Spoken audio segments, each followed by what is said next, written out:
I hope you're good. I hope you're great. I hope you're having a lovely day. Yes. It is the first time you see me face to face. The first time I look at you like eye to eye, armono. It's exciting times, and this is how I look if anyone is ever seeing me for the first time. And if you guys are listening on the actual podcast, make sure you tune into the YouTube version of my podcast so you can see what I look like. And, we can familiarize ourselves with each other. Without further ado, let's get into this. Before we even start, I know December I didn't post anything, but honestly, guys, that's because it's December. There's nothing I can do about that, News was really slow. I tried. I actually even recorded an episode, but it sounded like I was just forcing, coming up with topics. But it's fine now. Businesses are open. Government is open for business and doing the things. And the world is moving again. December is over. Holiday time is over. And, the first week of the year, we get the Jeffery Epstein list. Crazy. So what was there? The list of people that Jeffery Epstein was somewhat associated with. But I do have to preface this by saying it's not an actual quote-unquote list. What it is just documentation of what was being said in the court. Essentially, it's just transcripts from what I can tell. So obviously you had a few people, lawyers and, the people who are associated with Jeffery Epstein, or their lawyers, and the defendants and the victims and so forth, and witnesses and such. There isn't a list per se. I mean, there are people who are mentioned, but the people who are mentioned, they're mostly just saying that they weren't involved. We can't really see any kind of evidence. They'll ask if there was Leonardo DiCaprio was mentioned here at some point, but it was a mention of, did you ever see Leo at the estate of where all of this, pedophilia thing took place? And witness said no, and that's about it. It's a lot of that, more than actually saying, yes, I saw this person here, this person was with ABCD. It's, it's nothing like groundbreaking and stuff that that has come out before, but now it's just that we get to see it for ourselves now. I guess that's mostly it. But I won't lie, there is something fishy about this whole thing, because when I was actually having a very, very hard time finding this document. So what I'm going to do, guys, is I'm going to put this document in the description, and hopefully you guys are able to download it or something, because it took me quite a long time to find it. So you guys keep it safe for me, or I'll just put it in my description so it's safe there. Make sure you download it, or you download and upload somewhere else. Spread the word, man, because I don't like how they made it so difficult to find this documentation. But Magna Legal Services, I think maybe those should be the lawyers who are involved in this. Yeah, man, it's a lot to read. It's 900 pages, so I don't expect you guys to go through all of it unless you are a lawyer or you're very, very interested in Jeffrey Epstein and all of his dealings.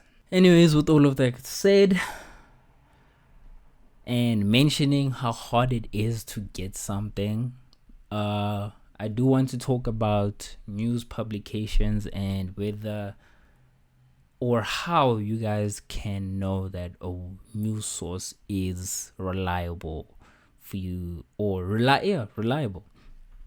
So I did some Googles. We're gonna come back to this. I did some Googles. Where is it?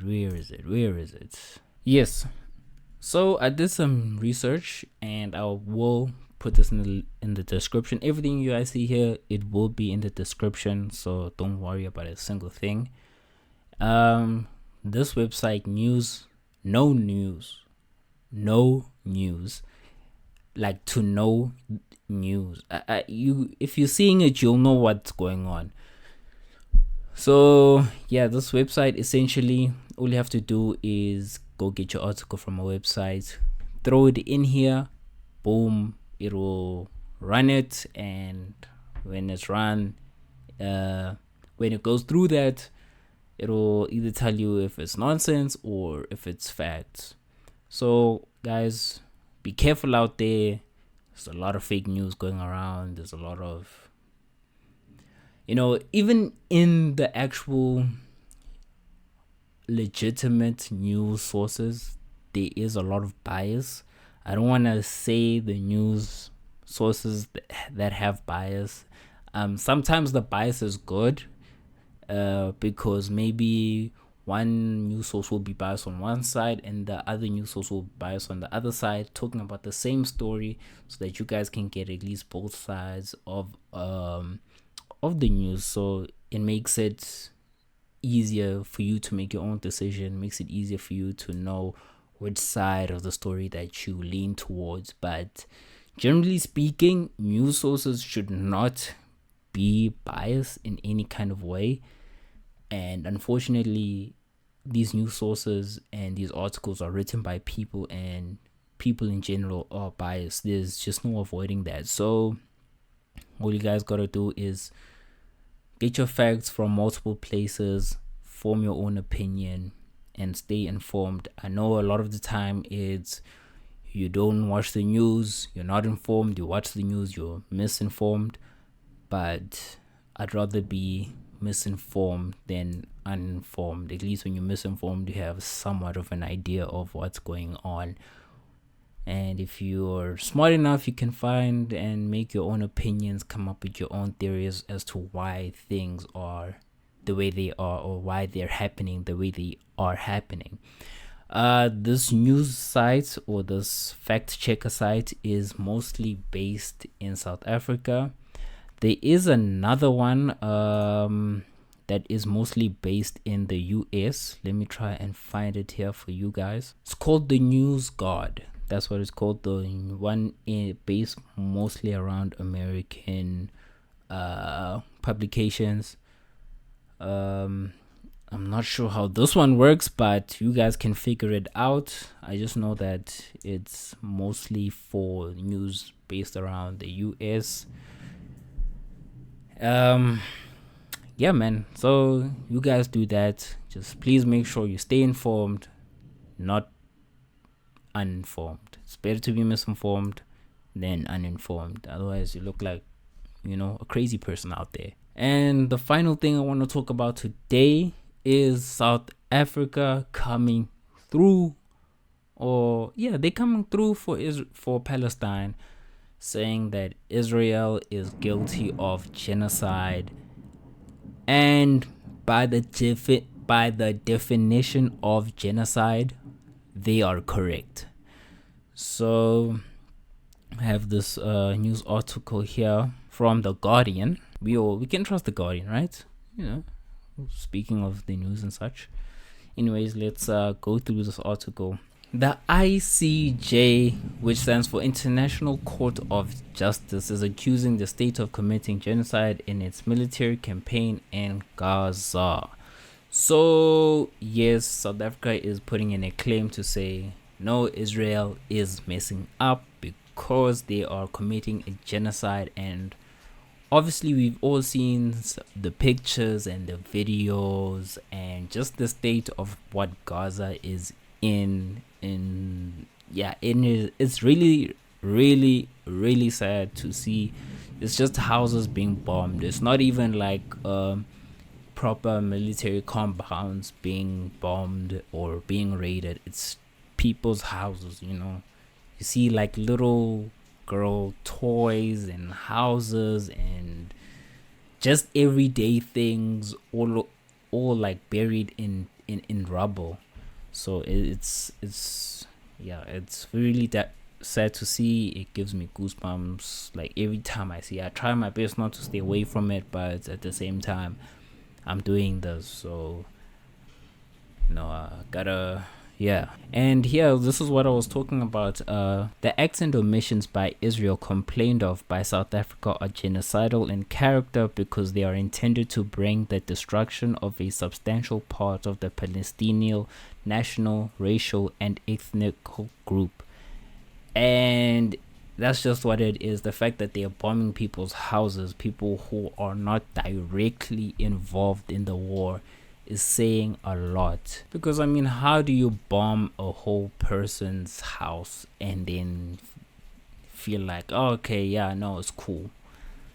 That's what I'm saying. And yeah, they continue on to say that genocidal intent is assumed to be the most difficult element to prove, but Israel's in charge of prosecuting this conflict have made a plethora of statements that easily prove the requisite intent to destroy in whole or in part the Palestinian population in Gaza. So you see, shouts out to Suzanne Akram. That's the one. She's the one. Who is she? Director of International Human Rights Clinic at Boston University. Well, thank you, Suzanne, because most of the world agrees with you. It's just some parts of it, unfortunately, do not. Now, some of you may be asking yourselves, why is the ICC not involved? But it's a very simple question to answer. The ICC is already investigating possible war crimes and crimes against humanity committed by both Hamas and Israel. Now, while ICC can prosecute individuals, the ICJ is an arena for adjudicating conflicts between states. So that's the difference. ICC is for individuals, ICJ is for states. And that's why the ICC can get involved in some aspect, but they can't go for Israel or Palestine as a whole. Now let's look at the Israel side of things. Yes, I know a lot of the world isn't on Israel's side, but there is a part of the world that is on Israel's side. So we have to look at both sides. I don't want to be biased to one side and biased against one side. So let's hear what Hayat said. Israel rejects with disgust that the blood libel spread by South Africa in its application to the ICJ. He said this on Twitter, so I'm not sure what. I don't know, man. I wish it was a more official place, but okay, it's fine. He then goes on to say that South Africa's claim lacks both a factual and a legal basis and constitutes a despicable and contemptuous exploitation of the court. Yes, he did say that it lacks a legal basis and constitutes and such and such and such, but the thing is, in terms of what the word genocide actually means, what Israel is doing is bar for bar, word for word genocide. I'm sorry, I know maybe an Israelian is listening and thinking this is just nonsense, and you know what, it might be. I would love to be proven wrong. If you guys don't think that it's a genocide in any way, please feel free to hit me up. I will not argue, but I will do my best to try and understand where you are coming from. Because at the end of the day, we're all one people. We're all just trying to, make things work in some capacity. And Richard Gowen, the UN director at the ICJ, the UN director at the International Crisis Group. Okay, so Richard says, I think it is fair to say that a lot of states now use appeals of the ICJ as part of their battles to control global narratives around wars and crises. And yeah, that's pretty true. I mean, if you're gonna go to war with someone you need to, or with a group, or even a person. I mean, you have to win at all fronts, you know. That's what Sun Tzu said in The Art of War. Well, he said something to that effect, but, you know, that's neither here or there. In any case, yes, the UN is being, or the ICJ is actually being used for people's own agenda. Yeah, I mean, what do you expect? It's kind of like you have to win win over people's opinions, because you do want to be justified in the why you're going to war. You don't want to be looked at as the bad guy, because, you know, if you're looked at as the good guy, you're more likely and more able to garner more support for your cause. So you just have to use the tools that are given to you. He is right, and I do agree that with his sentiment of saying that the ICJ is being used, and it shouldn't be used in that way. But the thing is, it can be used in that way, and because it can be used in that way, it will be used in that way, unfortunately. But with all of that being said, Mensa, I am going to leave you here. Make sure you stay safe. Happy New Year to you all. If you want any links, they are in my description. I don't know, you might see there's some extra tabs. I will make sure that even those extra tabs, I put them into the description. And yeah, man, have a lovely week. Stay safe. And until next time, this has been Lefataleni signing out.